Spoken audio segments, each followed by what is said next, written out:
It's time for Come and Talk It with your host, Michael Cargill, brought to you by Texas Law Shield. Over the last decade, Michael has championed and supported the rights of law-abiding Texans to own and use firearms. He is the owner of Central Texas Gun Works, a veteran of the United States Army, and has achieved national exposure in such prestigious media outlets such as Forbes Magazine, Fox Business News, CNN Money, AOL, BBC World News, Huffington Post, and the New York Times. Cargill vigorously defends lawful gun ownership in this country without regard to party politics. And now, here's Michael Cargill. Good day, Austin, Texas, the live music capital of the world. Let's praise the Lord and pass the ammunition. All right, so today we're going to talk about guns. We're going to talk about guns and giggles. We're going to talk about guns and a comedy show. Guns and Giggles. We used to have this comedy show at Central Texas Gun Works called Guns and Giggles. And about 4 years ago, we actually had some female comedians that were supposed to perform in Guns and Giggles at Central Texas Gun Works.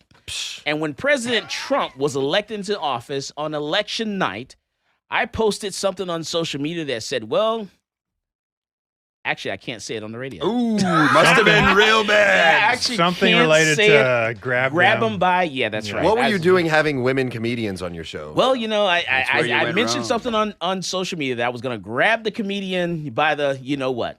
And so the comedian got upset and said, you know what, we're not doing a comedy show, you know? And I'm like, what do you mean? Save it for the stage. Who was it? You're a comedian. What comedian was it? I don't even know. You know, save it for the stage. If he remembered, that would mean that they were important. Yeah, exactly. So I don't remember the person, so they're insignificant. And so we haven't done a comedy show in 4 years. So now it's back. We're going to do Guns and Giggles once again. Guns and Giggles. I'm excited, man. This is my first time doing the show as a Texan. And my host for Guns and Giggles. I'm Eli Halpern. What up, Eli? You're going to host the show. Yeah, I just want to say I love Texas. My perception of guns, perspective on guns has changed drastically since I moved here from California. Oh, wait. What if they pass constitutional carry? I'm carrying. Hell yeah. Check this out. So when they pass constitutional carry, I got a knife I want to show you. This is what I'm going to. I'm actually going to. I'm gonna have this thing. All right. So I got this knife. It's a knife. It shoots a .38 caliber, and let me tell you, it's a nice huge knife. It shoots a .38 caliber, one shot, and so when you gut someone, then you can turn around and you can pull the trigger and shoot them, and that's going to be legal in Texas. I'll be able to carry that knife and with that .38 caliber round in it without a license. Then you'll be an anime character. Say it again. You'll be an anime character then. Oh yeah, it'd be awesome. Yeah. Do you think it's gonna pass? It's gonna pass. When?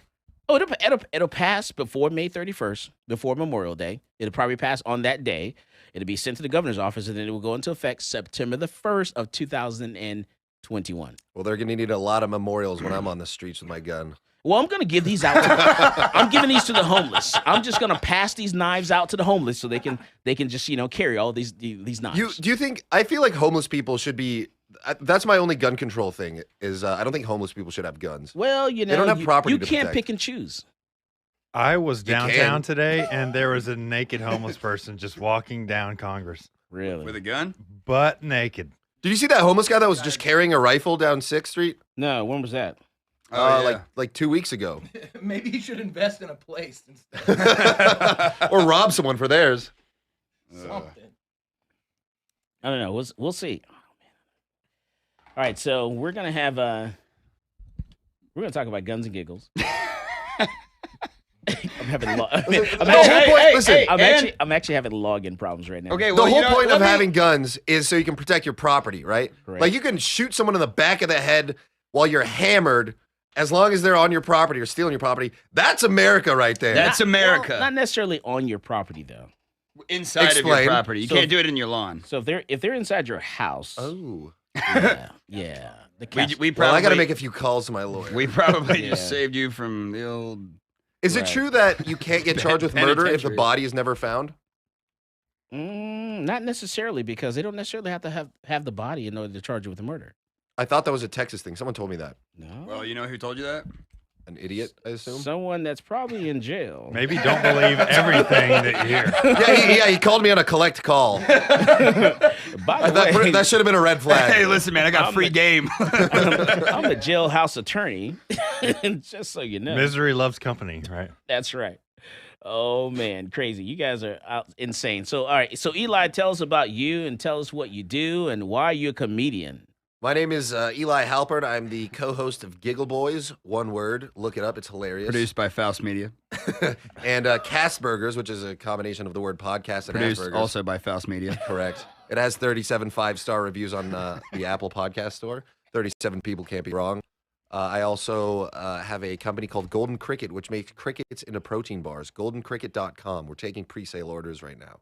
That was a beautiful plug. And how I started comedy? Yeah. Well, I just realized I liked being drunk and mean, and I wanted to capitalize on it. Okay.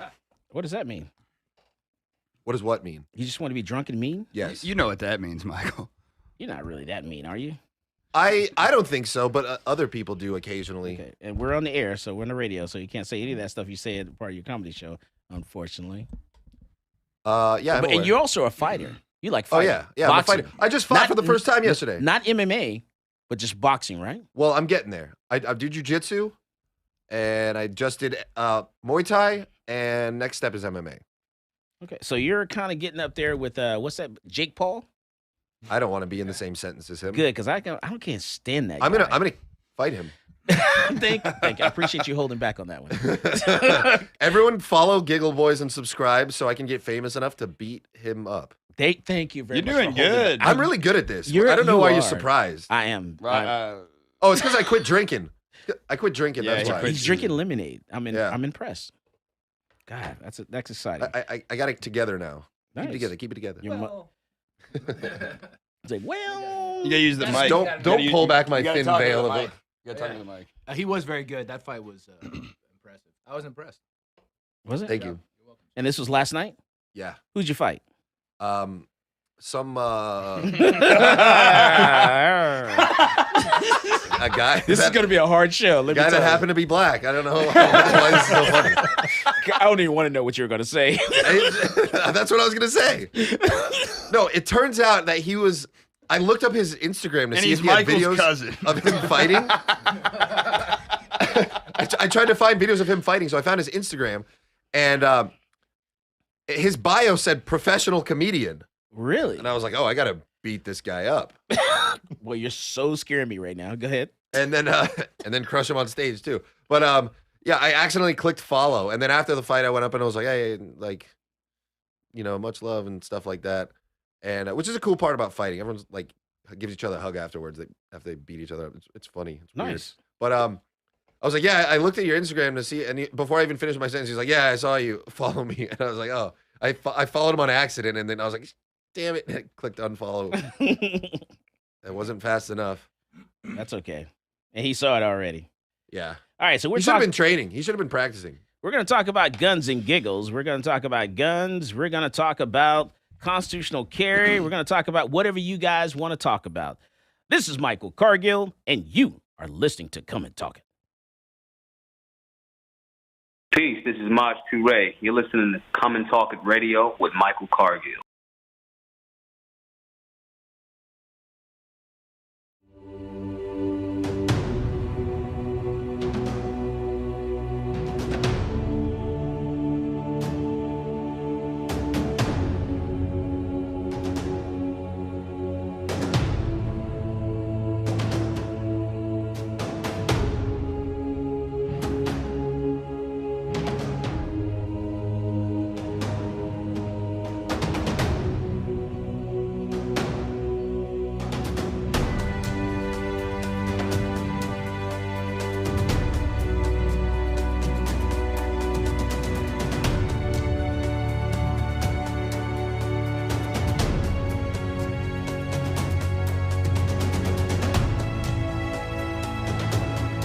I'm a U.S. Army veteran with a strong sense of duty and respect for our system of government.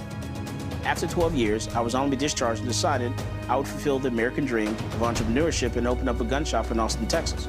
At my shop, I teach people to be law-abiding and how to safely use their firearm. On page 46, going to talk about Penal Code Section 46.02. The day that ban went into effect, I went into my local ATF in Austin and turned over my bump stock because I'm a law-abiding citizen. But I wasn't going down without a legal fight. So that's why I reached out to NCLA. NCLA is representing Michael Cargill because federal agencies do not have the power to rewrite statutes. Bump stocks are not machine guns. If Congress wants to change the law and ban bump stocks, it certainly can do so. But we can't have the executive branch rewriting a statute and putting people in jail for up to 10 years. It's a problem because, this government agency has said, you know what, something that is legal is now illegal, and we're going to confiscate it from you, and we're not going to compensate you for it, and you're going to become a criminal. The goal of our case here is to tell the ATF that they can't get away with this kind of administrative lawmaking. This isn't constitutionally permissible, and this goes against everything that our nation was founded on. The bump stock ban turned innocent law-abiding citizens into criminals overnight, even though they were complying with the statute. And that's not right. This case is not about where you stand on bump stocks. It's about the rule of law. It's about whether an agency can rewrite a statute and turn a law-abiding citizen into a criminal. If the ATF can ban bump stocks, any agency can ban anything.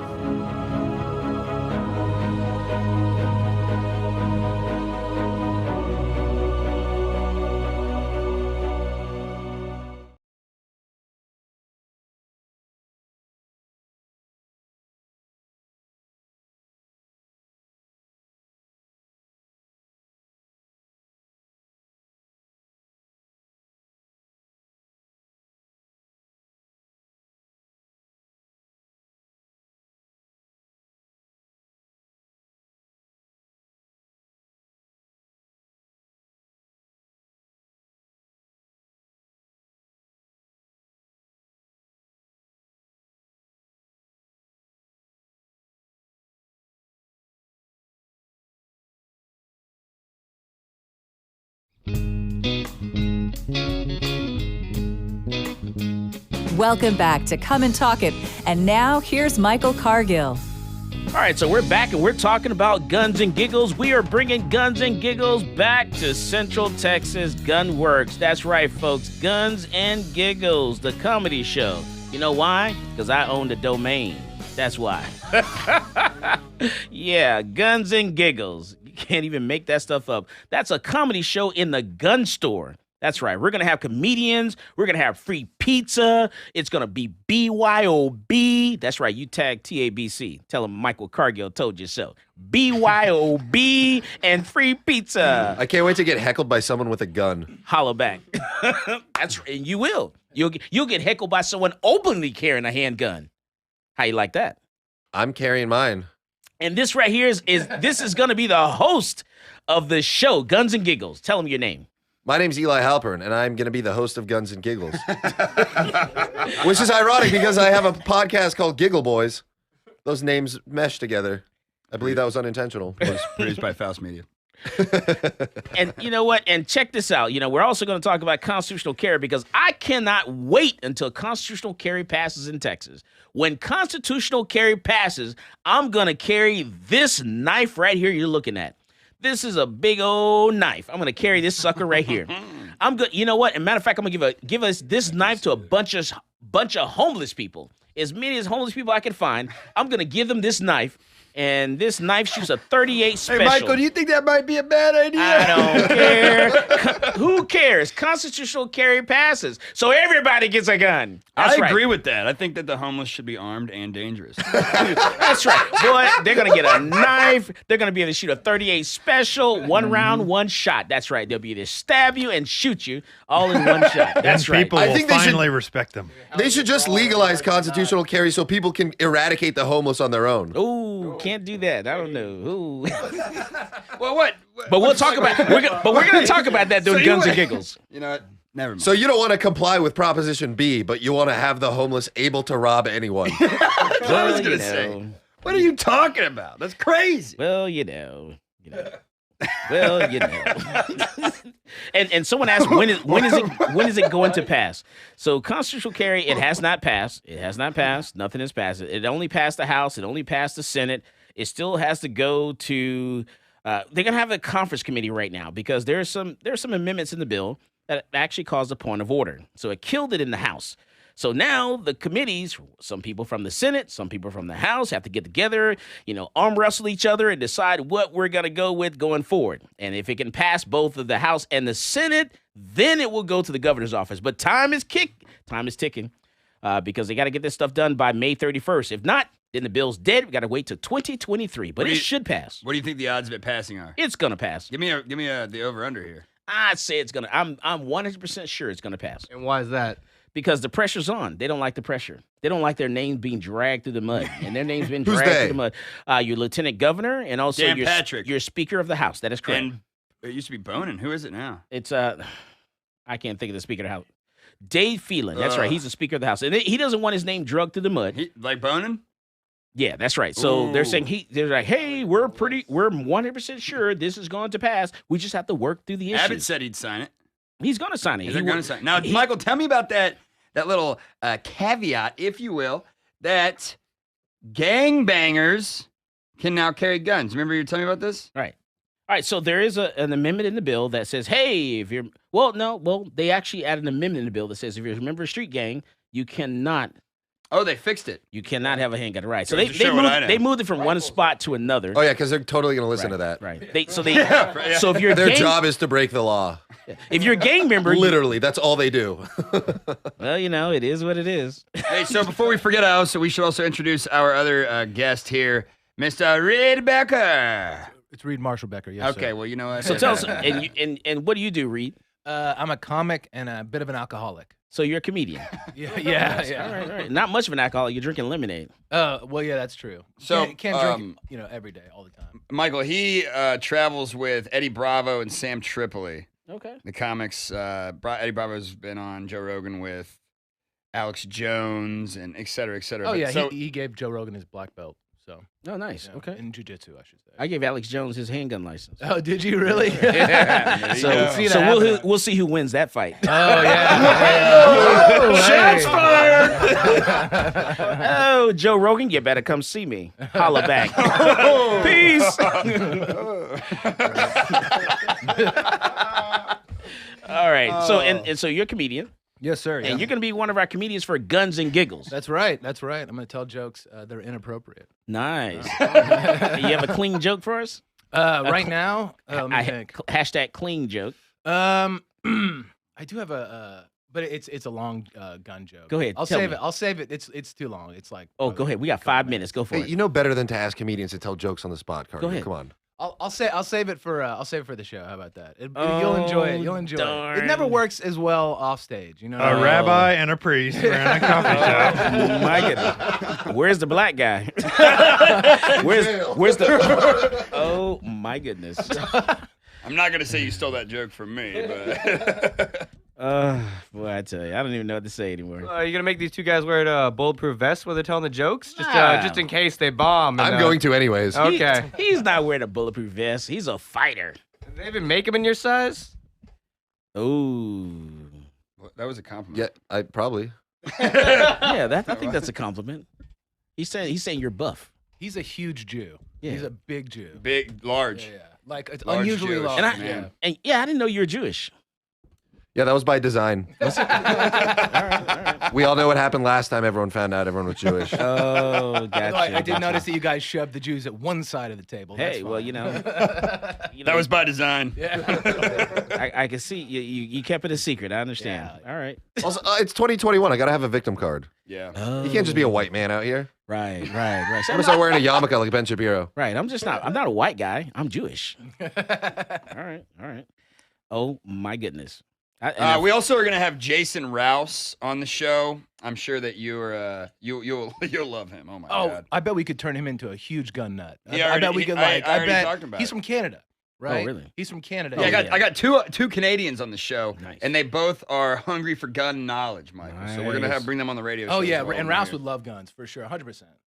Yeah, 2 Canadians and a Californian. So when is the Guns and Giggles show gonna be? This is gonna be June 5th. Saturday, Corona, 8 p.m.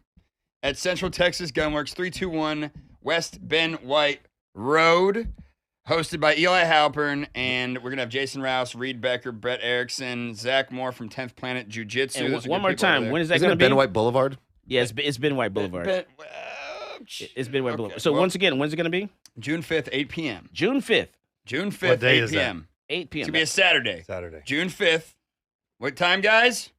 8 8 p.m. Thank you, everybody. That's right. Oh, wait, I can't make And we're it. going to have, it's going to be, that's not even funny. That's not even funny. It's going to be BYOB, bring your own booze, and we're going to have free pizza for you. That's right. Guns and Wait, Giggles. so going to be able to drink and carry? Yeah, absolutely. Oh, well, you wonderful. You just cannot be, you can't be intoxicated. Yeah, understandable. listen, man. What are you, the feds? No, That's right. what? This is Guns and Giggles. Yeah, you can carry a gun. You can open carry, you can conceal carry, do whatever you want to do. Michael, can I concealed carry if it's on your property at the gun store? Yes, you can. You can conceal carry. You can openly carry your handgun. But as soon as I leave the store, I gotta get right in my car, you don't right? have your No, I don't have my license. license. Oh no, sir, you need a license. Even if it's on, but I can carry on my private property, and if that's your private property, if you're giving me permission, You can carry it in your vehicle. can you? No, I want you to have a license. That No, tells he can carry it in his vehicle. that way I can check your background. I tried and I You got can denied. You can have it in your vehicle. You can have it, without a license. You can have it at home, to and from your home, your vehicle. What about my inside- friend's house? Well, if you're doing some gun cleaning, let's say we're doing something, an activity where the gun's going to be used, then yeah, you can carry it. But you can carry in your vehicle, correct? Yeah, you can have it in your vehicle, concealed in the vehicle. So if he wanted to bring his gun into the shop, he would just ram his car through the Well, front it's a door. gun. Well, you just say, hey, I'm going to the gun store and I'm going to drop it off at the gunsmith, so I'm taking my gun inside. Okay. Yeah, it's all loopholes, Yeah, basically. you have a right to remain silent. Anything you say can and will be used against you in a court of law. So, No comment. Yeah, there you glad go. we're on a radio show. There you go. Oh, man, we're screwed. All right, so Guns and Giggles, one more time. When's that going to be? June 5th, 8 p.m., Saturday, Central Texas Gunworks, 321 Ben White Boulevard, Austin, Texas, hosted by Eli Halpern, the host of the Giggle Boys podcast, produced by Faust Media, and also featuring Reed Becker, Brett Erickson, and Jason Rouse. Reed Marshall Becker. Reed, look. Oh, well, you just got Wait, told. did you say June 5th at 8 p.m.?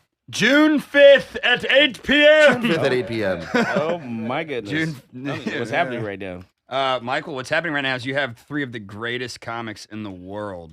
I just realized there's two. Reed is two of them. I've got problems. Oh, man. So anyways, also a big welcome back to one of the greatest guests on the show. Who's that? And the producer, me, Gary Faust. I was taken down, Michael. He took me down, man. He was not taken down. You just introduce yourself? He introduced himself. Have you met me? Yes. He named his kid and his company after himself. And my satirical news show. Oh, my goodness. Yep. All right, so we're going to consult our attorney, Edwin Walker, with Texas U.S. Law Shield, just doing the break. This is Michael Cargill, and you are listening to Come and Talk It.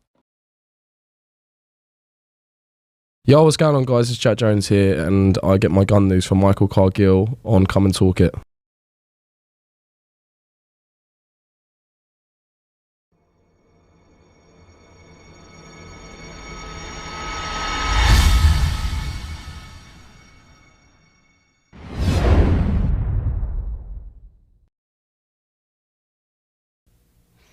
Hello, my name is Edwin Walker. I'm an independent program attorney with Texas Law Shield.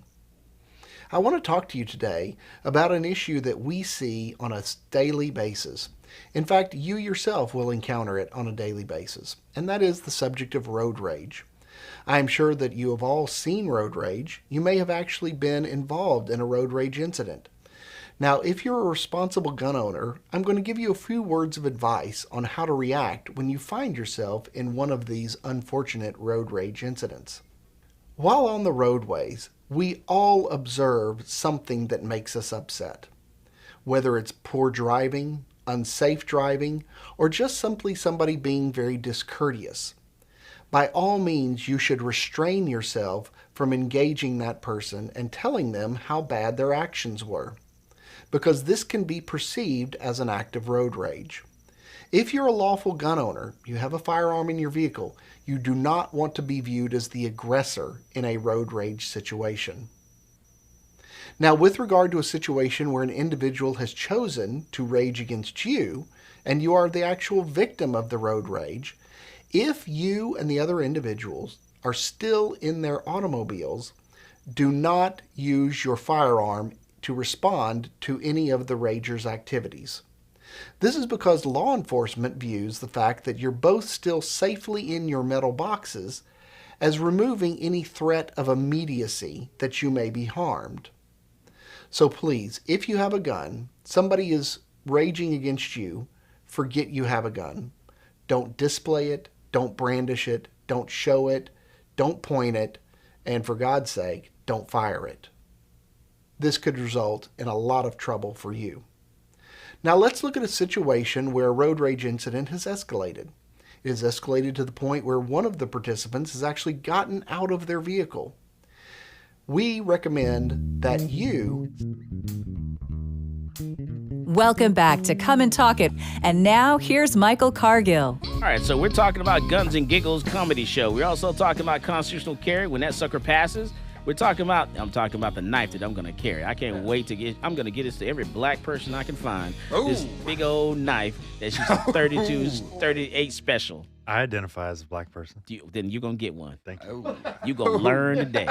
That's right. We all going to carry. We're going to carry us some guns, y'all. That came out of left field, Michael. It did, I know. That's what I mean. That's what it's meant to do. You should...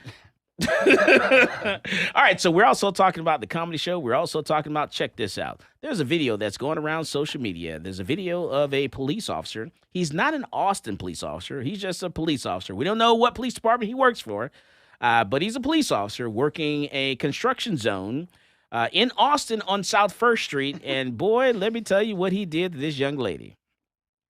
It's not showing. This dude, let me tell you. Yeah, let's go and roll with that audio. Get over there. My public duty is go that way. Yeah, get over there. And you just want to arrest me. Yeah, get over there. Get over there.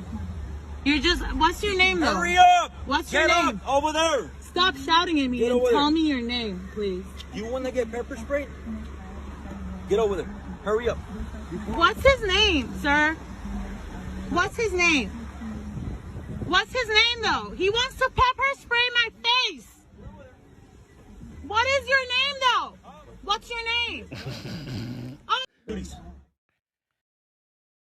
Yeah, so apparently he grabbed his stuff there, and as he's yelling at this lady, and she's kind of lost. She's trying to figure out which direction to go because she's trying to get back to work after eating lunch, and she's kind of confused which way to turn so she can make it back to work. So she was actually asking him, kind of trying to ask him for directions, and which way to go so she can get back to work.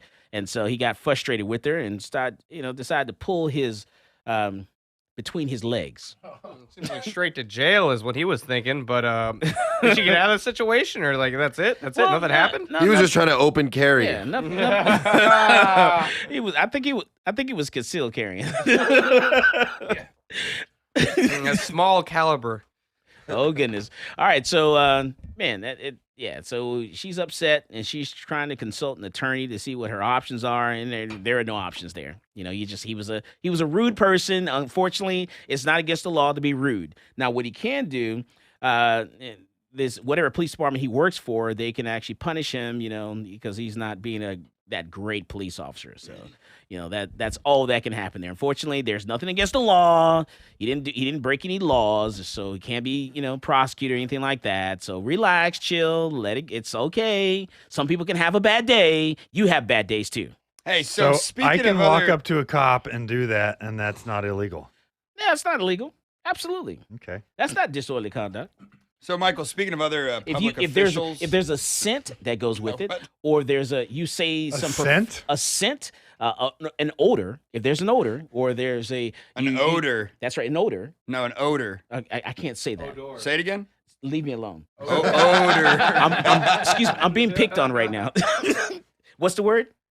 Odor. Right, that thing right there. Or if there's if there's bad language, out loud, then that's disorderly odor, conduct. as in like flatulation. Bad language. What? You can get arrested for bad language? That's right. You cannot. If you yell profanity out loud, that is disorderly conduct. What? That is correct. What happened to freedom of speech? Yeah, what in the world? I did not know that. You look up disorderly conduct for Texas. That might explain a few of my arrests. I don't think certain words are protected by freedom of speech in Texas when it comes to profanity. Like you said, you can get in trouble for cussing out the cops. That's right. That's not. I don't agree with that. Hey, so anyways, Michael, for the third time. Speaking of other government officials, Mr. Chris Harris. Mr. Chris Harris. Is he even a government official? I don't know, Michael. Don't pick apart my words, okay? Okay. He does a thing with the government, okay? With the city of Austin. God, I hate this thing. City planner? Okay. He's the guy that was pushing all the homeless stuff. Anyways, he's been circulated back into our conversation regarding the radio show when a year and a half ago or so, maybe it was does that sound about right? A year and a half ago? He was supposed to appear on the show. He didn't show up when Cleo Patricic was here because he was too weak, too much of a coward, and a pathetic person to be able to have a conversation about what he stands for and what his beliefs are. Yeah, and now he's going at it again. So, and you've been going back and forth with him on Twitter. Yeah. So apparently, there's Axon, some company that actually is providing equipment for the city of Austin. So apparently, he's been appointed, as part of some commission or something to oversee, this equipment. We're talking Public Safety Commissioner. That's what his title is. And we're talking about a contract with the city of Austin for $48.3 million. Let me say that again. That's $48.3 million. That's $48.3 million. And this is all police-related funding? So the contract with Axon will cost the city $48.3 million over the next 10 years for continued support of existing equipment and programs. This amendment represents $5.3 million in negotiated costs and savings based on the 2019 DIR pricing with council's approval prior to February the 14th, 2020, the quote expiration date. The city saves an additional $9.2 million based on the Axon's 2020 pricing model. And we're talking a lot of dinero, a lot of money I can take to the casino. Didn't they defund the police? They did. And now they're refunding the police? And now with that $48.3 million. Yeah, the same guy that was saying defund the police is now working on contracts to fund the police. Imagine that. Yeah, it's all well, I think that's the point. But he's getting a job with this company now, right? Not necessarily get a job with the company, no. So this is something with the city, but we'll see what it's hard to follow the money to see where the kickbacks come back. Reminds me of this one guy. I don't remember his name. He was a government official that prosecuted a cryptocurrency case and sent a number of people to prison for money laundering related stuff. And then he quit the government and started his own Bitcoin company. Because he knew where the money was.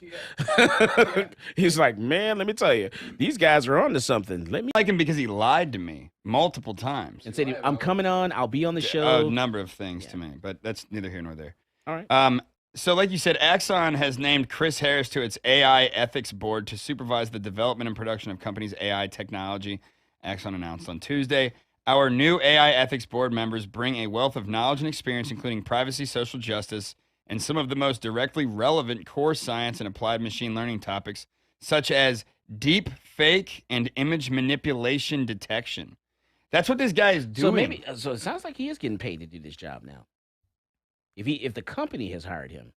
I mean, I don't have enough information to confirm or deny no that. We're not getting that info just yet, but that sounds like he's getting paid. So he currently serves as a campaign coordinator for Texas Appleseed, a public interest nonprofit that promotes social and economic justice for all Texans, and as public safety commissioner representing District 1 in the city of Austin. He is government. I told you that. So what does he actually do? It seems like he's a lobbyist for a corporation while also working for the government. Ooh, there you go. You just said what I'm not smart enough to say. Yeah, that's exactly what it is. That's a scam, and isn't that's a conflict of interest? And there's a number of problems. Say it one more time for the people in the back of the bus. Corporate lobbyist working for the government. Say it one more time for the people on the short bus. Slowly. He get big money to do other thing. That is kind of unethical, yeah? He get big money. He get big money. Perfect. I totally understand Jabba now. Binks back here in the Oh my goodness. This is what happens when you have comedians in here to talk about guns and giggles. We're going to talk about guns and giggles. I mean, what can you talk about as far as a comedy show when it comes to guns? What's funny about guns? A lot. You can kill yourself. You can kill other people. Okay. Have you ever, Michael, have you, never mind. Okay. Go ahead. Go back ahead. No, I had And what else? You can accidentally kill yourself. Okay. I think Eli might be low-key suicidal. Like high key. Well, Eli did have a bit about the suicide self-defense. Oh, really? Yeah, there's a joke about I that? have a whole stock of gun jokes. It had millions of views. I've read a lot of magazines. Millions of views on TikTok. So you're gonna be the one that gets me in big trouble. Oh, Michael, you done dug So your own grave. so this is telling me this. I'm really gonna get in trouble about this. I thought you knew that. go to a set and people not get mad. Wonderful. Well, it depends if people take it like a Tony Hinchcliffe way, or if they take it in a Pong Dang way. I'm used to it, you know. I'm used to them going to our little Google and Facebook and sending us comments about the business, about how they hate us. Were you familiar with the reference I made? No. Who wants to be the one that explains that this? to me? Who in the microphone? Am I allowed to say the word? No, absolutely. If you have to ask, the answer is no. I don't even know what it is, but no. Yeah, basically it's there's now a second C word because of this. Yes, and and it's not Chinaman. I'm actually scared right now. But yeah, exactly. So we're skirting precariously across the line. Okay. But yeah, Tony came out after a guy from China did comedy. Okay. And he was, let's just be honest, it was some hack material that was going after pretty much every race. Okay. And then Tony gets on and does a satirical, just makes fun of China, makes fun of Peng, everything like that, and he threw out the C word. Used an epithet. Yeah, Right. and so yeah. set on a comedy stage. Remember that. And they Peng and I think his buddy recorded it. Okay. And they put it up online, so it makes him look really bad. And then they sent it to TMZ and a number of other places. And they made a big deal about it. Well, he lost his talent agency, and Antone's Dropped Kill Tony show, and a number of other things. But yeah, it's comedy. It's a bunch of people pretending that they don't know what satire is.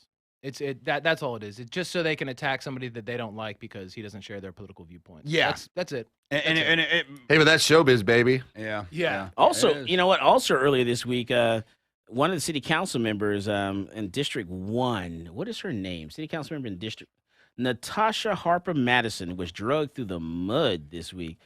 Someone accused her of, doing something. There was a big, huge stink about that at the city council. They talked about it for like 2 hours during the city council meeting. What did she do?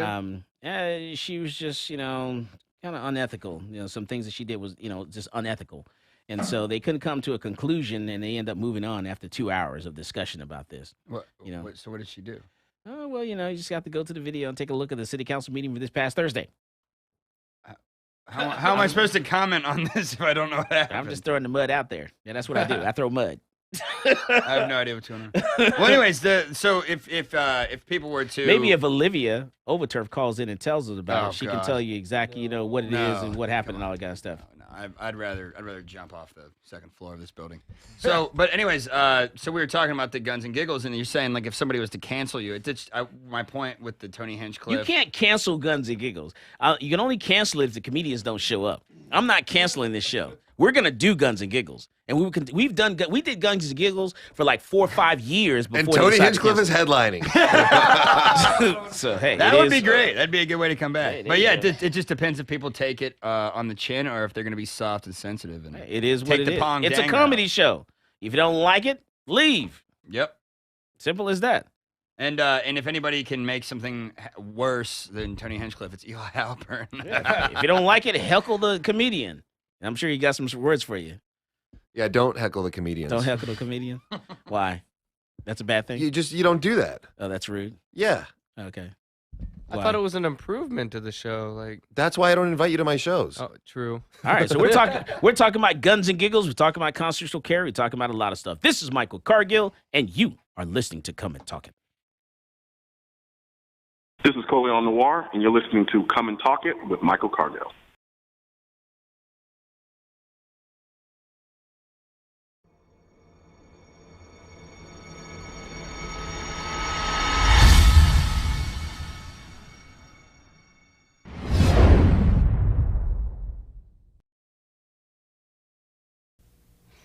Hello, my name is Edwin Walker. I'm an independent program attorney with Texas Law Shield. I want to talk to you today about an issue that we see on a daily basis. In fact, you yourself will encounter it on a daily basis, and that is the subject of road rage. I am sure that you have all seen road rage. You may have actually been involved in a road rage incident. Now, if you're a responsible gun owner, I'm going to give you a few words of advice on how to react when you find yourself in one of these unfortunate road rage incidents. While on the roadways, we all observe something that makes us upset. Whether it's poor driving, unsafe driving, or just simply somebody being very discourteous. By all means, you should restrain yourself from engaging that person and telling them how bad their actions were, because this can be perceived as an act of road rage. If you're a lawful gun owner, you have a firearm in your vehicle, you do not want to be viewed as the aggressor in a road rage situation. Now, with regard to a situation where an individual has chosen to rage against you, and you are the actual victim of the road rage, if you and the other individuals are still in their automobiles, do not use your firearm to respond to any of the rager's activities. This is because law enforcement views the fact that you're both still safely in your metal boxes as removing any threat of immediacy that you may be harmed. So please, if you have a gun, somebody is raging against you, forget you have a gun. Don't display it, don't brandish it, don't show it, don't point it, and for God's sake, don't fire it. This could result in a lot of trouble for you. Now let's look at a situation where a road rage incident has escalated. It has escalated to the point where one of the participants has actually gotten out of their vehicle. We recommend that you stay in your vehicle at all times. Do not exit your vehicle, because the person who exits their vehicle is going to be looked at as the aggressor. If the other individual has exited their vehicle, and they are not in contact with your vehicle, and they do not have a weapon, then do not feel that you can display your weapon in an act of self-defense. People are allowed to just simply stand there and scream at you, scream whatever they want. Until they make a demonstrative effort to try to harm you, there is no immediate threat that would justify displaying or shooting or brandishing your firearm. Now, in the event that the person shows their own weapon, in particular a firearm, the existence of their weapon would give you reasonable belief that there was an immediate threat of harm that would justify an act of force or deadly force. Even in this situation, I would... Welcome back to Come and Talk It. And now here's Michael Cargill. All right, so we're back and we're talking about the Guns and Giggles comedy show. We're talking about current events also. So apparently, Samantha Bee gun special. What is that? Samantha Bee gun special? It's a Second Amendment. Samantha Bee, the supposed comedian. She's Canadian. She's Canadian? Yeah, She she's should probably keep her mouth shut about guns. Yeah. So what did Well, she she's say? talking about the Second Amendment. She said that it's worthless and that only fragile men like guns, which is discounting the entire other gender of women. Or, freedom. Well, yeah. Well, I mean, it just even in her statement at its core is very sexist. She's assuming that only men have guns. So she said that it's outdated and useless, and it's fragile men were attracted to owning them, and said gun manufacturers add gadgets like lasers to conceal the danger of guns. Which I don't even know what that means. That's an insane statement. Yeah, well, She's the Samantha worst. Bee. Yeah, she's awful. She's pure propaganda. I can't stand her. She has no ethical standard. She's just like any other postmodernist these days, just a complete scumbag. Wait, the Daily Show? Yeah. Oh yeah. Yeah, she's not even funny. All of those people are The same thing with SNL. They steal skits, they steal jokes, and then they have these stupid, annoying woke people that aren't funny do them, and then they're not funny. Like, that's why they didn't have Shane Gillis on there, because that guy's hilarious. And the skits he's making now are better than anything SNL has ever They done. are. And you know what else? Shane Gillis also was canceled for saying the Henchcliffe. Yeah. He did the Henchcliffe. I forgot about that. Anyways, yes. So Samantha Bee is anti-gun, and I mean, you guys are comics, and you work in. Wait, and she's Canadian talking about gun stuff? Yeah, absolutely. Oh, The biggest we don't names, listen to Canadians. the biggest names talking about guns in America are not from here, like John Oliver, Trevor Noah, Jim Jeffries. All the people that are going to ask us to come save them when something happens. No, they won't. Yeah, they no, will. they'll. They're rich. We'll They'll bow down to the reptilian overlords. Yeah, they won't. They don't need to be saved because they don't. They're so. Those type of people are so. They probably have security that have guns. They're so mentally enslaved at this point that they would welcome tyranny into their lives.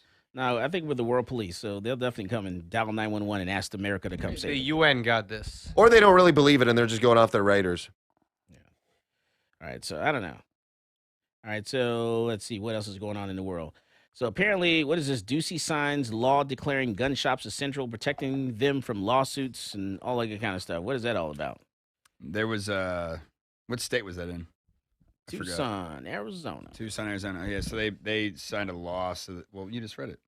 All right, so Governor Doug Ducey signed legislation to declare gun shops essential and protect them and firearm manufacturers and trade associations like the National Rifle Association from being sued by those who are killed or injured by their products. Ooh, that's a harsh statement. Oh, I think it's absurd to be able to sue a company for someone who does something else with their product. Like a car, like the automobile? Or like a fork manufacturer. We stab someone with a fork. I'm going to sue the fork manufacturer. It's the same clause, really. A forklift, a car.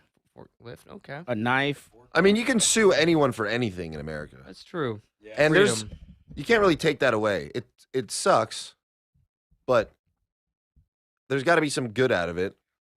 But, you know, because if you get limited on who you can sue, like if you keep pushing the line, eventually you're not going to be able to sue things that actually need to be sued. So if you have about 5 or 6 drinks and you jump in your vehicle and you go and drive and you kill someone, you think it's okay for the family to be able to sue the manufacturer of the car? They should sue the alcohol manufacturer. Yeah, no, technically it's on the bar and the server that served them. According to TBAC, it's on the bar itself. Could it be the sued gas for station attendant that sold them the? No, like if you get caught with heroin, you get off if you throw the heroin dealer under the bus. So now, should the gun store be held responsible? No. Well, they sold the person the gun. I mean, they sold them the gun, yes, but I think that's a little bit different than alcohol. When you take alcohol, you're consuming it and using it. When they're giving the gun, they're just giving you the gun. They're not like, here's the bullets, and they immediately start shooting. Okay. This is much different because they don't know what the bullets are going to be used for. You give them alcohol, it's going directly in their body right then and there. It sounds like the same thing to me. Look, here's the deal. Here's the bullets are going to get shot, right? Look, the beers are going to get drank. The bullets are going to get shot. This is Texas. Okay. That's it. That's the end of the show, Michael. Well, I would say that there's a troubling aspect in many of these new laws that are coming around in our modern era that completely negate the idea of freedom, individual choice, the basic things that made this country great, and they're trying to push it on to other people. And I think that's purely an attempt to, well, I mean, we all know it. It's an attempt to limit what we're able to do, what we're capable of being able to do in this country, whether it's limit your choices. Yeah, right? exactly. I mean, it's a consistent attack on individual expression and freedom. Okay, that wasn't funny. I'm sorry. That was poignant, though. That was good. What are you gonna say, Eli? I was going to say the same thing. I was going to say America's anti-individualism. What does that mean? They want everyone grouped, uniform. You mean it's becoming like that? Yeah, culturally, right? Working like a corporate machine. Yeah. America cares about companies, not people. That's why everyone should file an S corp, and it doesn't even matter if you sell anything. Just talk about your business. Everything's a write-off. You hear that, Taylor? Yes. Okay, good. Just making sure. I don't know, Zach. What do you think? I second all these guys' statements. Hey, I second amendment. I third. Yeah, okay. And I think that went. He's over a father. Write better jokes, Gary. Yeah, that was a dad joke. Sorry. All right, so we had a beginner firearm safety course today. Man, what do you think about our students there? What do you think about that experience of helping new shooters into the gun community. I think it's great. We need to do more of that. Yeah. Michael, do you think there's going to be more or fewer students in class after permitless carry gets passed? I think there are going to be fewer students in class after permitless carry or constitutional carry passes. Really? Yes, So absolutely. you don't think that when people, and I'm playing devil's advocate here. Sure, you go know for me. I'm not gonna liable be- for anything I say ever. I'm going to be honest. It's with all you. devil's advocate. So you ask me the question, I'll be honest. Where were you on the night of hypothetical scenario here? Are you a cop? So we have permitless carry getting passed, and then people who previously wouldn't have gotten a permit, an LTC, like you or I. What was that? I just felt it over my head. I don't even know what that was. It was a rubber band. Oh. Okay. If you have permitless carry get passed and people who previously weren't probably going to get their LTC, okay. Let's say that they now view guns as something that's easily accessible, so they might go purchase one now, and they want to know the proper. They want to be educated on it and trained on how to properly use it. You don't think that that's going to affect the class like in a positive way? More people. No, I think that you have a large percentage of people that are out there that are going to find out that constitutional carry has passed, and they're just going to get a gun And not teach themselves and not learn what the laws are. Well, there's already been people who thought permitless carry passed And and didn't. then illegally carried guns. That's correct. Already, and the law hasn't passed. Did they get arrested? Yes. Do you think they'll be prosecuted? Because by the time that will go to court, it'll They'll be legal. grandfathered In Travis County, yes, but then Yeah, because Travis County is not a We'll see. gun-friendly. I mean, it's not gun-friendly, but you know what I'm trying to say. There's an amendment that says that I think you can get it'll be like expunged or deferred or something like that. We'll see how this bill comes out once it's all finished. It shouldn't be expunged or deferred. It should be removed completely. Yeah. If you have a criminal record and it gets expunged, it doesn't mean it's gone. Yeah. That's not how that works. I agree. Trust me. Yeah, but hey, so the bottom line is, yes, I think less people will take a class because they think that, hey, it's passed. I'm not going to spend the money. I'm not going to go through that effort and take that class, and they're going to start carrying a gun, and then they're going to find out either the hard way. They'll either get prosecuted, charged with the crime, or it'll be court ordered because what they did was wrong. So the judge will order them to go. So this is anecdotal, but my mother, she's been going to these firearms training classes for months. And she doesn't have an LTC. She lives in Ohio, but she doesn't feel comfortable enough to carry a gun yet. So she's taking the classes and training until she feels comfortable. So there are people like that too. It's not just a bunch of idiots out there that are like, hey, well, there's some smart people that are out there. All right, we come back from the break. We'll talk about this and talk about more. This is Michael Cargill, and you are listening to Come and Talk It.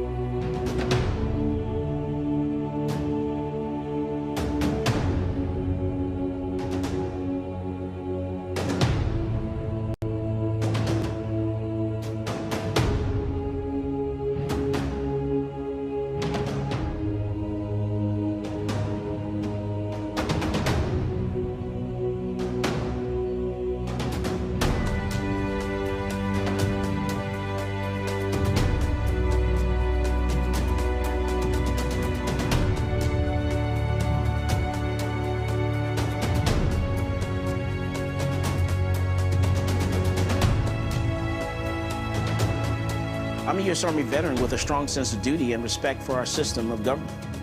After 12 years, I was honorably discharged and decided I would fulfill the American dream of entrepreneurship and open up a gun shop in Austin, Texas. At my shop, I teach people to be law-abiding and how to safely use their firearm. On page 46, going to talk about Penal Code Section 46.02. The day that ban went into effect, I went into my local ATF in Austin and turned over my bump stock because I'm a law-abiding citizen. But I wasn't going down without a legal fight. So that's why I reached out to NCLA. NCLA is representing Michael Cargill because federal agencies do not have the power to rewrite statutes. Bump stocks are not machine guns. If Congress wants to change the law and ban bump stocks, it certainly can do so. But we can't have the executive branch rewriting a statute and putting people in jail for up to 10 years. It's a problem because, this government agency has said, you know what, something that is legal is now illegal, and we're going to confiscate it from you, and we're not going to compensate you for it, and you're going to become a criminal. The goal of our case here is to tell the ATF that they can't get away with this kind of administrative lawmaking. This isn't constitutionally permissible, and this goes against everything that our nation was founded on. The bump stock ban turned innocent law-abiding citizens into criminals overnight, even though they were compliant with the statute.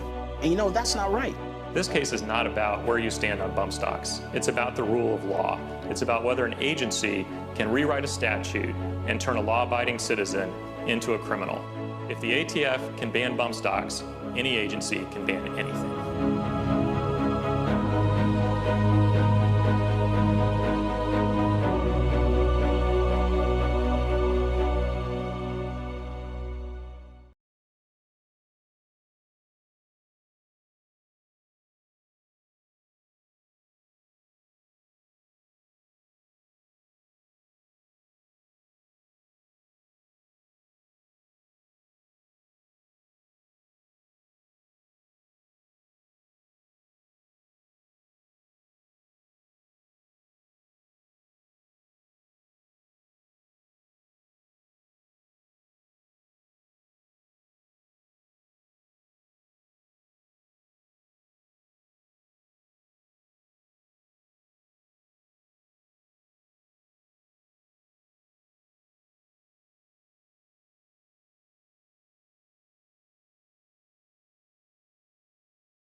Welcome back to Come and Talk It. And now here's Michael Cargill. All right, we're talking about Guns and Giggles, the comedy show. That's going to be when? June 5th, 8 p.m. Central Texas Gunworks, 321 West Ben White Boulevard. Hosted by Eli Halpern. That's right. Hey. All right, so Guns and Giggles comedy show. That's right. We're going to talk about guns. We're going to giggle.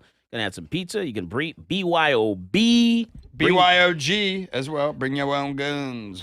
That's right. That's right. You can. I don't know if I want to do this. You can carry your gun in the gun store doing the comedy show. And you know what? Let's talk about this efforts to weed out extremists in law enforcement.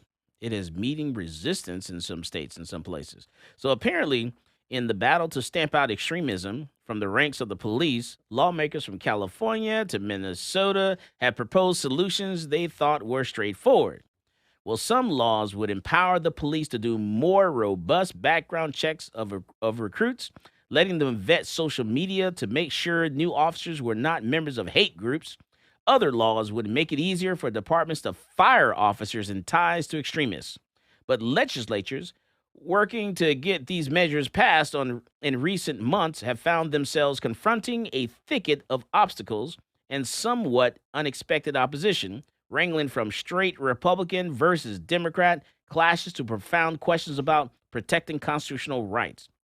So what is going on around the country when it comes to stumping out extremism in our law enforcement? Why is it so difficult? Anybody? Ferris?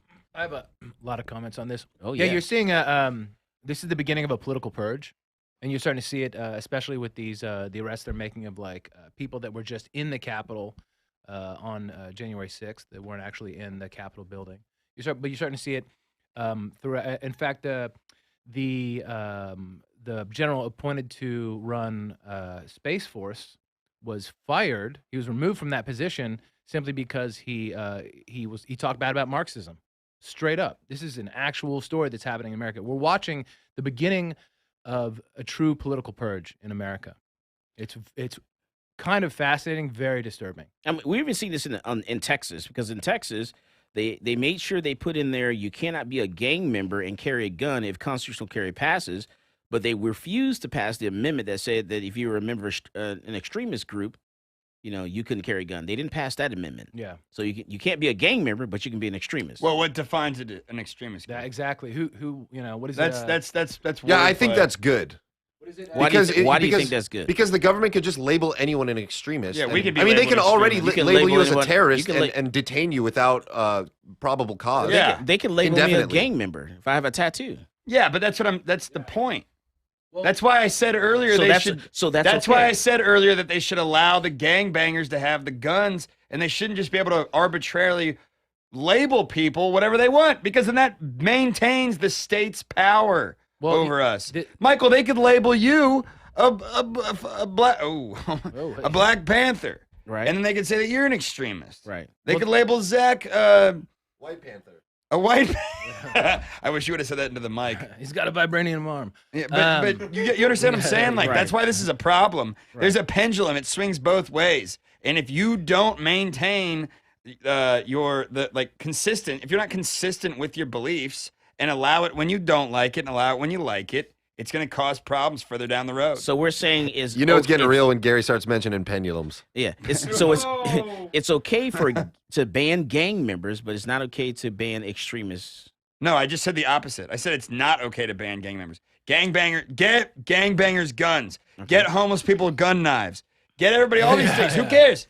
You know why? Because we should all be able to have autonomous societies ourselves. Well, this has been a problem throughout human history. The Romans talked about it. Quis custodes ipsos custodes, which means I don't speak Spanish. Who will? Well, it's who will watch. Who watches the watchman? Who will guard the guardsmen themselves? Is what the original phrase, the translation is. This is a problem. The fourth estate. That's what journalism's well, supposed this to is do. Which has been bought something. out by Operation Mockingbird. We have talked about this. Yeah. Why'd you do that? Dude, shut up. Continue.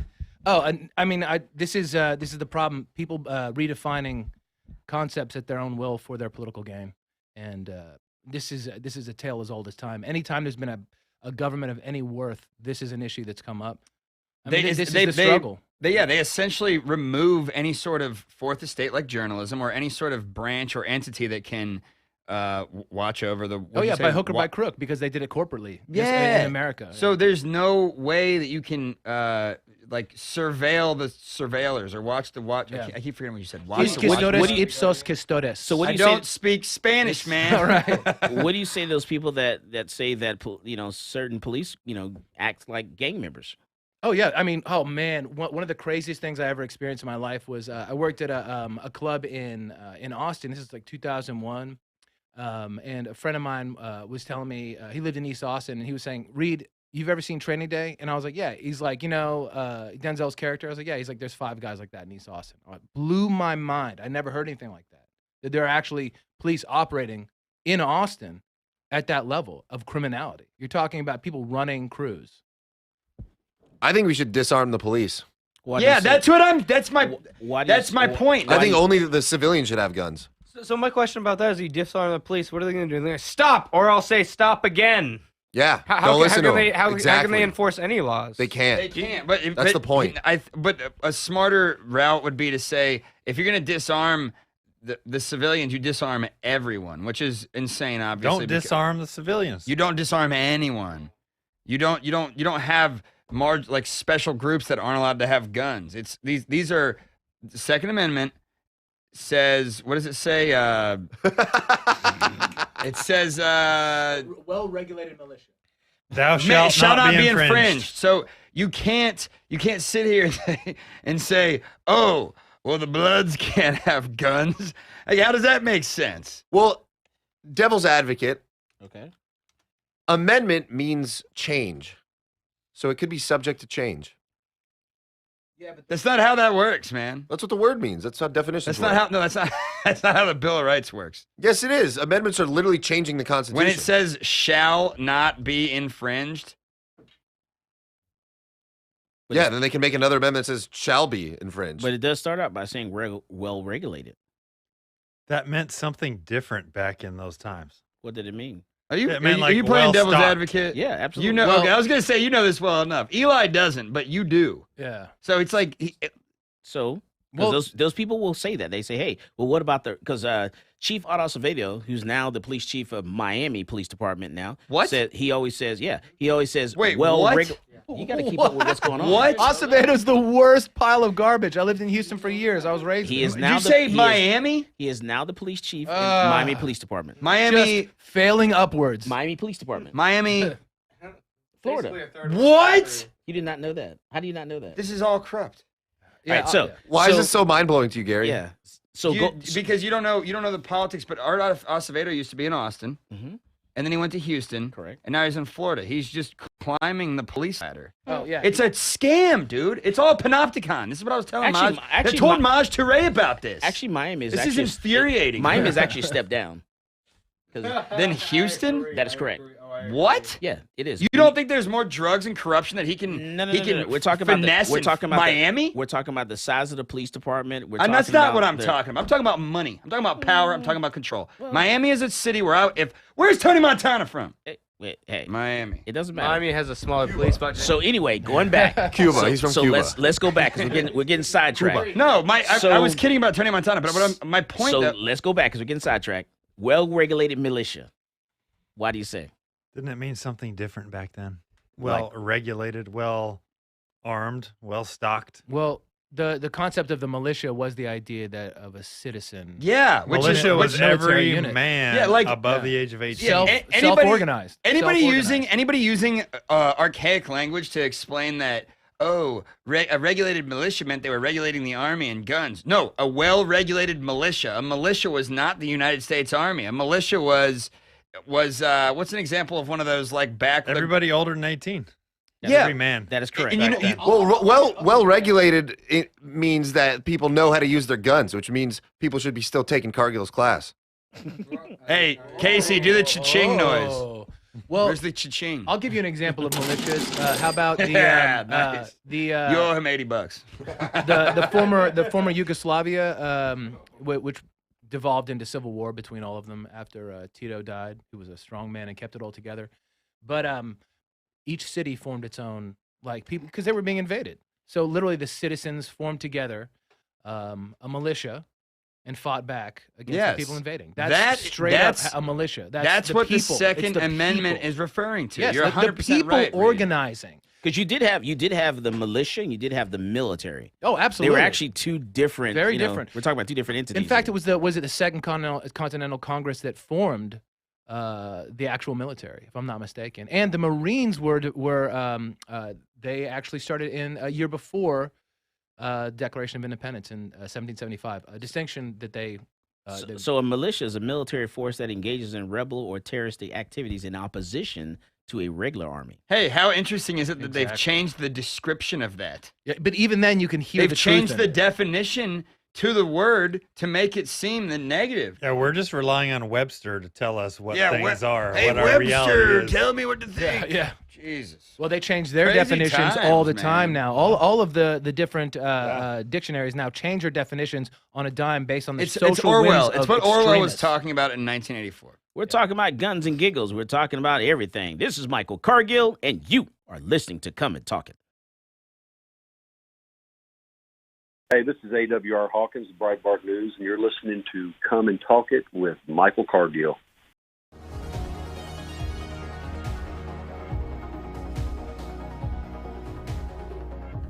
Whether it's a typical traffic stop or you're just involved in a use of force incident, encounters with law enforcement can be scary and stressful. In the heat of the moment, you may inadvertently say something you don't mean or make an inconsistent statement. These are red flags for officers, and if they think you're lying or your story doesn't add up, they might arrest you and let the criminal justice system decide your fate. Police officers are trained to get information from you without making the interaction seem like a formal interrogation. But remember, from the moment an officer arrives on scene, everything you say and everything you do will be scrutinized in court. The prosecuting attorney will attempt to use anything and everything against you. So what do you say? You say, I invoke my right to remain silent, and then let your attorney interact with law enforcement on your behalf. One important note though, do not throw common sense out the window. For example, if the intruder's hiding somewhere in your house when the police arrive, or if you saw the perpetrator pitch his weapon into your backyard, quickly tell the police and then stop talking. You might ask, What about my rights? What if the police never read me my Miranda rights? Miranda rights is the common name for a collection of rights contained in the Miranda warnings, given to suspects when they're placed under arrest. The warning comes from a 1966 Supreme Court case, Miranda v. Arizona. In that case, the court held that statements from a custodial interrogation would not be admissible unless proper procedural safeguards were in place to protect the defendant's Fifth Amendment rights. We've all seen these warnings on TV and movies. You have the right to remain silent. You have the right to have an attorney. Anything you say can and will be used against you in a court of law, and so on. So do police have to read you your rights? No. It's important to note that officers are not required to read you these rights unless you're in custody and subjected to interrogation. If the police show up to a crime scene and start asking you general questions and you voluntarily tell them everything that happened, those statements can be used against you regardless of the Miranda warnings because you're not in custody.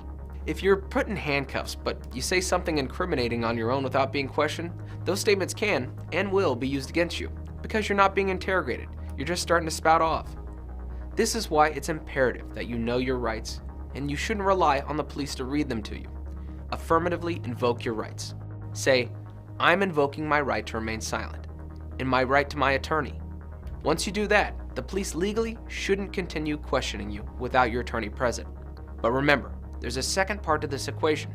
After invoking your rights, you must exercise those rights. That means you have to keep your mouth closed. Protect yourself. Don't let the legal system take advantage of you after an incident. And Law Shield members, if you've been involved in a self-defense incident, remember to call the emergency hotline and speak with your independent program attorney.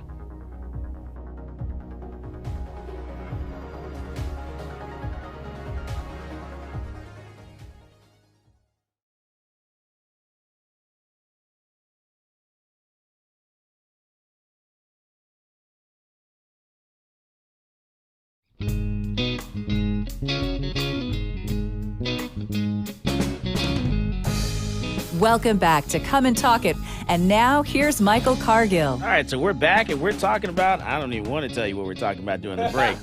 Let me tell you. Yeah. Well, let's talk about these soldiers. 3 U.S. soldiers charged with sending guns to Chicago. So apparently 3 soldiers were charged Tuesday in connection with the transfer of a dozen of firearms to associates in Chicago. So, man, they were charged basically with transferring firearms across state lines. Were they military weapons? Let's see. They were charged with like out-of-state resident. They were transferring firearms to an out-of-state resident, making false statements while purchasing a firearm. Basically, they filled out the 4473 incorrectly, apparently.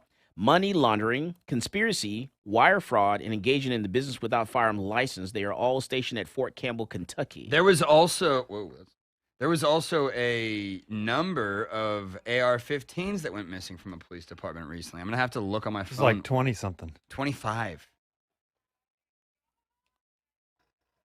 There we go. That was my audio. Sorry about that.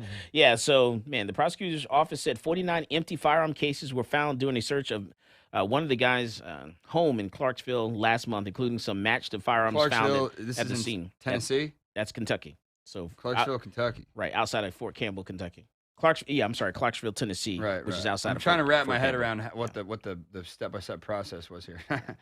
Don't ask me why.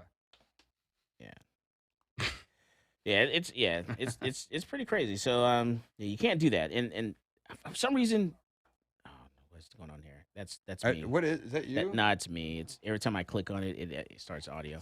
So apparently, what a lot of people think that you can. I had somebody do this inside our gun store. Buy guns, online somewhere, have them shipped to him, and then say 50, 60 strip lower receivers, and then thinking that he can actually pick those up and then sell them to people. Well, you can't do that. You're dealing when it comes to that. And Why? That's a felony. Why?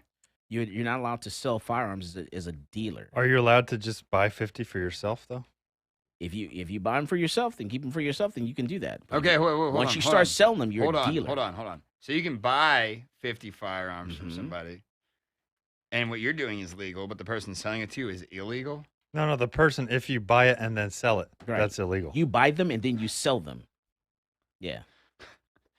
Yeah. Then it Get a becomes grip. illegal. So what determines when it's considered like it's basically just a license, correct?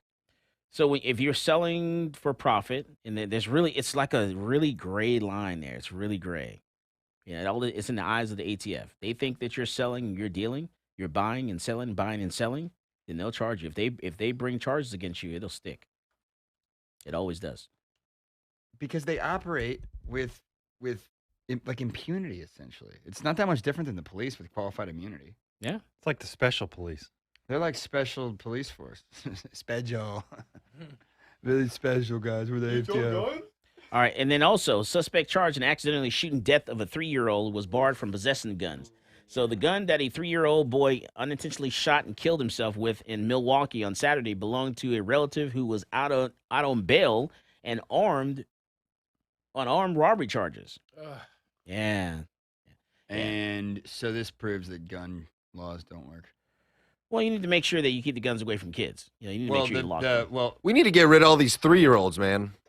You just gotta lock your guns up. You gotta lock them, keep them away from kids. Anyone is younger than 17 years of age.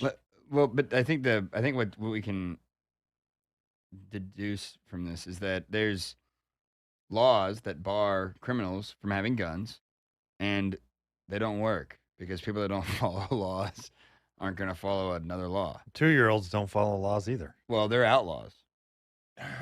Hey, they call them the terrible twos for a reason.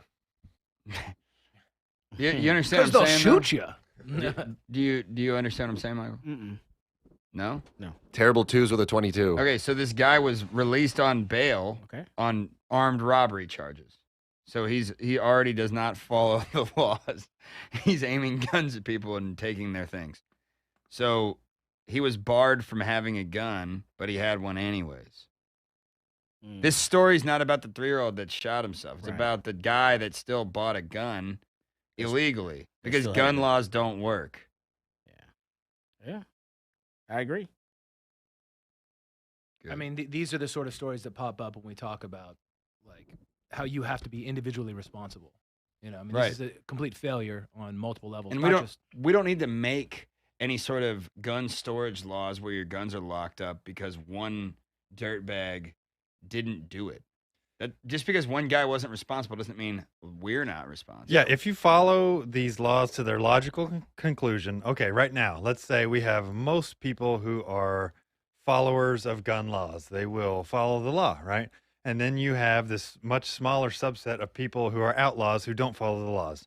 And they keep making more gun laws, And keep making more, they're catering keep making more, to keep making the more. minority. And this group of gun law followers, you know, they are getting infringed on, and basically then they ultimately turn into people who can't really even have guns. Well, no. The people who break the laws, they still have all the guns. What happens? They do what they want. What happens, Zach, is that there's the people who were originally legal gun owners turn into illegal gun owners. They either do that or they, you know, don't give own up their guns.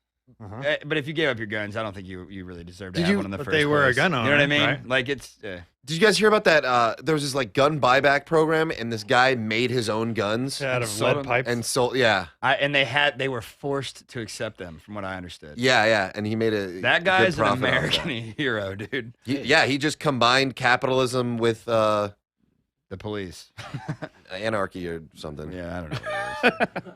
You gotta do what you gotta do to make a buck. Yeah.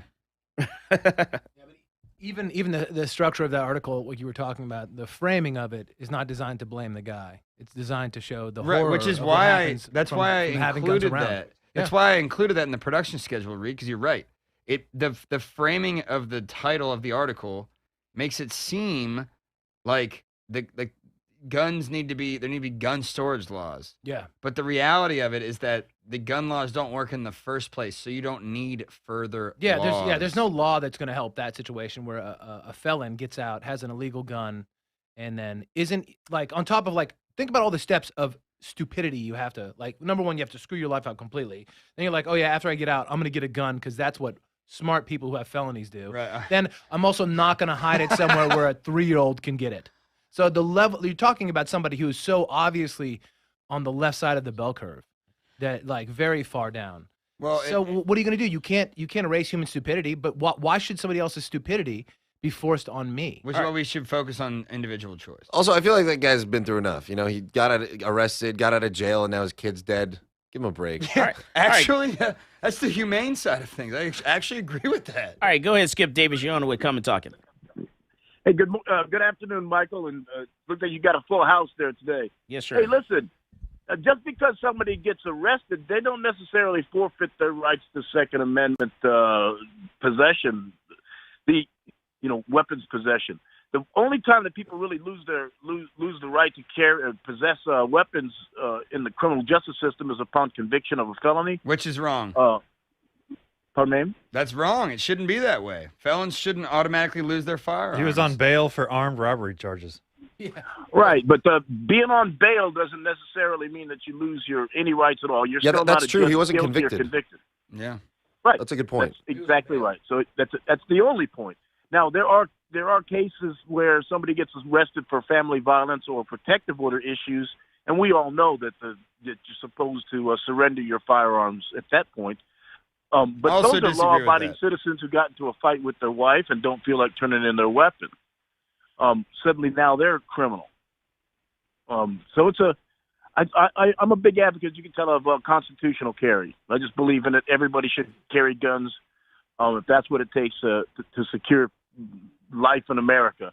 The police can't be trusted. They seem to think that they're fearful of everybody. And the citizenry now are fearful of the police. So we're at this interesting standoff. Skip, what do you think about felony gun rights, real quickly?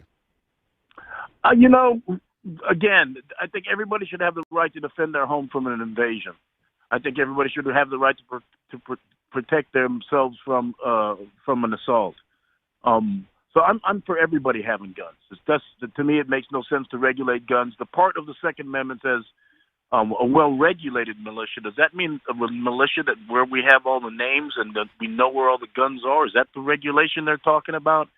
Or is it the kind of regulation which is meaning back in those days that they were able to march and fight in the formations that were required to fight battles of the day back then? Absolutely. It's an interesting concept. But the one thing that differs between all of the other amendments of the Bill of Rights is that Congress shall make no law to infringe upon. Yeah. All right. Thank you, Skip. 100%. Hit the nail on the head, Skip. Yeah. Thank you. Appreciate that. As always, more guns equals less crime. You go out there and you buy yourself a gun. You've listened to Come and Talk It with Michael Cargill.